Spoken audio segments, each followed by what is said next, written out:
Hello বন্ধুরা, তোমাদেরকে স্বাগত কবিতাস ফুডে। আজকে করব ঢ্যাঁড়স চচ্চড়ি। ঢ্যাঁড়স ধুয়ে কেটে নিয়েছি, কড়াই বসিয়ে দিয়েছি, সরষের তেল দিয়ে নেব।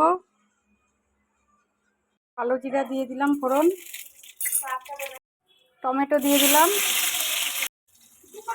কেটে রাখা ঢ্যাঁড়সটা দিয়ে দিব, পরিমাণ মতো লবণ দিয়ে দিব।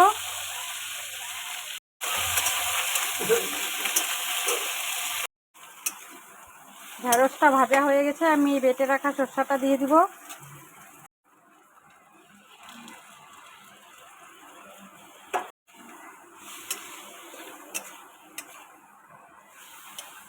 আমি সরষাটা হালকা ভাজবো, বেশি ভাজবো না।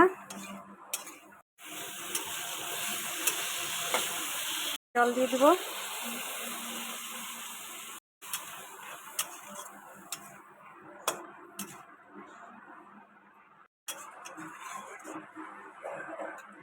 এক চামচ চিনি দিয়ে দিব। হয়ে গেছে, নামিয়ে নেব।